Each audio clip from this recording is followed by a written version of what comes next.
चलिए आज हम अर्थशास्त्र में अध्याय 16 के बारे में विस्तार से पढ़ेंगे। ठीक है। अर्थशास्त्र मतलब होता है, अर्थ मतलब होता है रुपए पैसे से संबंधित। ठीक है। अब भारतीय अर्थव्यवस्था का स्वरूप क्या है, भारत में रुपए पैसे की व्यवस्था कहाँ से, कैसे और किस प्रकार से की जाती है, उसके बारे में यहाँ पर जानकारी दी जा रही है। ठीक है। तो सबसे पहले इसका भाग 1 देखेंगे, कृषि क्षेत्र। भारतीय अर्थव्यवस्था में कृषि क्षेत्र का क्या योगदान है ना। तो इसमें हम पढ़ेंगे, हम यहाँ से शुरू किए हैं अध्याय 16 से।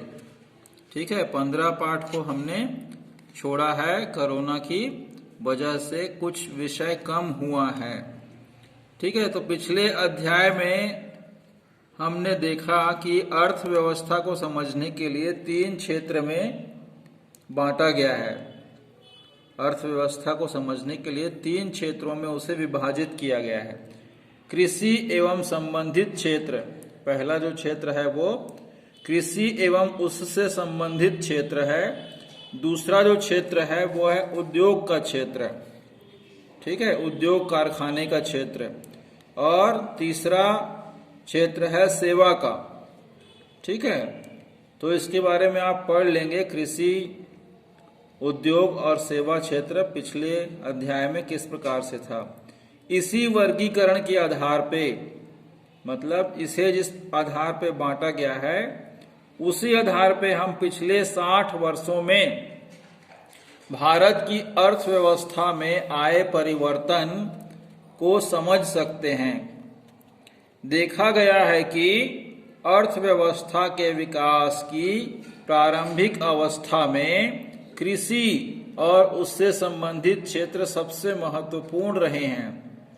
ठीक है। जैसे आप लोग जान रहे हैं कि भारत एक कृषि प्रधान देश है, तो इसका अर्थव्यवस्था में महत्वपूर्ण स्थान रहा है 60 वर्षों से।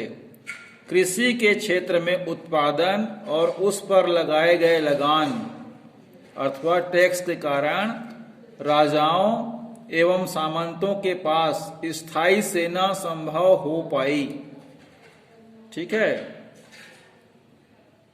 किसानों के ऊपर टैक्स लगाया जाता था, उसी टैक्स से राजा एवं सामंतों के पास स्थायी सेना संभव हो पाई। इसके साथ साथ कृषि क्षेत्र के उत्पादन पर निर्भर शहर बसे। कृषि क्षेत्र के उत्पादन पर क्या हुआ, जो कृषि पर निर्भर थे वहां आसपास में शहर बसे, जहां व्यापारी एवं दस्तकारों की संख्या अधिक थी। ठीक है। व्यापारी मतलब लेन देन करने वाले, और दस्तकार मतलब हाथों से किसी का सामान को बनाकर बेचने वालों की संख्या अधिक थी। लेन देन से बाजार फैला और कुछ लोग कृषि से हटकर उद्योग एवं सेवा के क्षेत्र में काम करने लगे। इन परिवर्तनों के बावजूद समाज में कृषि क्षेत्र उत्पादन और रोजगार की दृष्टि से सबसे महत्वपूर्ण बना रहा। औद्योगिक क्रांति के बाद विकसित देशों में विनिर्माण, औद्योगिक क्रांति मतलब उद्योग के क्षेत्र में बहुत बड़ा परिवर्तन। ठीक है। के बाद विकसित देशों में, जो देश विकसित हैं पहले से ही, विकासशील से ऊपर जो स्तर होता है उसे विकसित बोलते हैं। तो हमारा देश विकासशील है, परंतु विकसित देशों में विनिर्माण की नवीन प्रणाली का फैलाव संभव हुआ। विनिर्माण मतलब किसी सामान को गलाकर फिर पुनः नया दूसरा कोई सामान बनाने की प्रणाली होती है, उसे विनिर्माण बोलते हैं। मतलब एक प्रकार से पुनः निर्माण भी कहा जा सकता है। ठीक है। इसकी नवीन प्रणाली मतलब नया प्रकार, नई टेक्निक से फैलाव हुआ है। किसका? औद्योगिक क्रांति से। कारखाने बनने लगे। जो लोग पहले खेतों में काम करते थे उनमें से बहुत से लोग अब कारखानों में काम करने लगे। कारखानों द्वारा सस्ती दरों पर उत्पादित वस्तुओं का लोग उपयोग करने लगे। कारखाने में मशीनों के द्वारा जो सामान बनता है वो मानव के द्वारा निर्मित सामानों की तुलना में सस्ता पड़ता है। इसलिए वे लोग क्या करने लगे, कारखानों में बनी हुई चीजों का उपयोग करने लगे। इस तरह धीरे धीरे कुल उत्पादन एवं रोजगार की दृष्टि से औद्योगिक क्षेत्र सबसे महत्वपूर्ण बनने लगा। पहले कृषि क्षेत्र महत्वपूर्ण था, लेकिन समय के परिवर्तन के साथ साथ क्या हुआ, औद्योगिक क्रांति हुई और औद्योगिक क्षेत्र सबसे महत्वपूर्ण बनने लगा। हम इतिहास के पाठ में इसके बारे में विस्तार से पढ़ेंगे। ठीक है। विकसित देशों में हुए इन बदलाव की खास बात यह है कि उत्पादन एवं रोजगार दोनों एक साथ बदलाव में आए। उत्पादन एवं रोजगार दोनों एक साथ बदलाव में आए और कृषि क्षेत्र में लोग कम हो गए। किसानी करने वाले लोग कम हो गए और उद्योग में काम करने लगे, कारखानों में काम करने लगे। ऐतिहासिक दृष्टि से यह बदलाव रोजगार और उत्पादन में साथ साथ होता आया है। क्या भारत में यह बदलाव इसी प्रकार हो रहा है या उसका स्वरूप अलग है, इसकी चर्चा हम इस पाठ में आगे करेंगे। ठीक है। अब देखिए आगे क्या बता रहा है, कृषि एवं संबंधित क्षेत्र।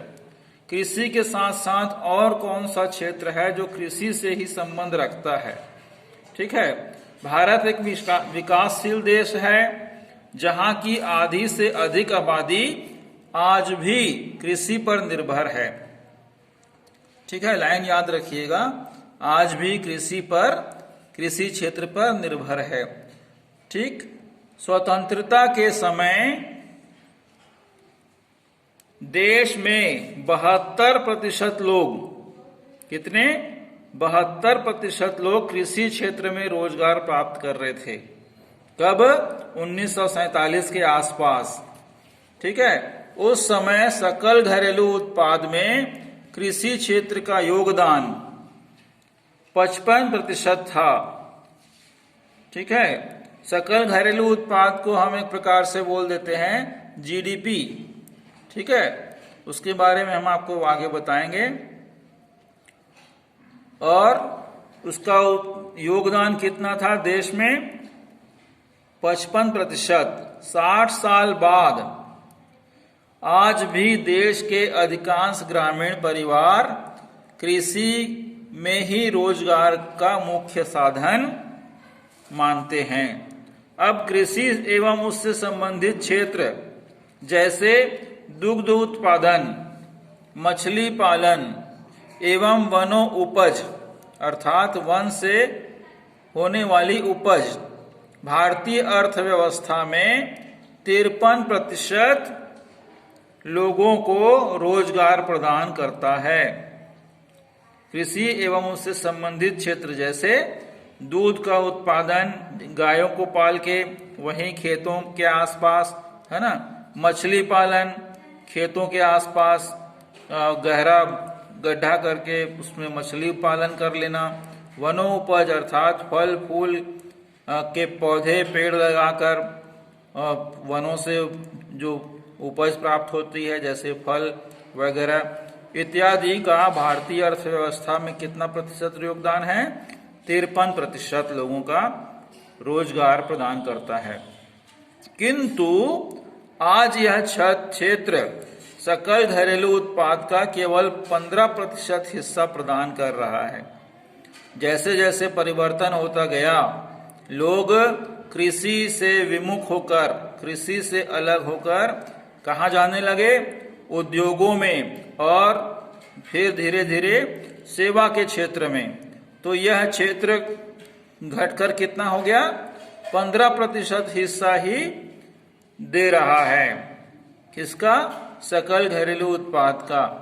ठीक है, तो इस प्रकार से हम इस पेज में क्या जाने कि अर्थव्यवस्था किस तरीके से परिवर्तित हो रही है, किस प्रकार से लोगों को रोजगार में परिवर्तन कर रहे हैं।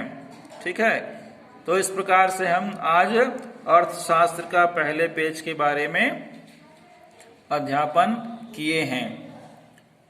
कल हम आपसे इतिहास में कुछ प्रश्न भी करेंगे और इसके आगे के बारे में आपको अर्थशास्त्र में जानकारी भी देंगे। इसलिए इतिहास में जहां तक हमने आपको पढ़ने के लिए बोला था वहां तक आपको पढ़ना है 4 पेज।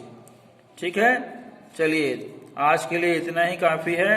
स्वस्थ रहेंगे, खुश रहेंगे। आपका बहुत बहुत धन्यवाद।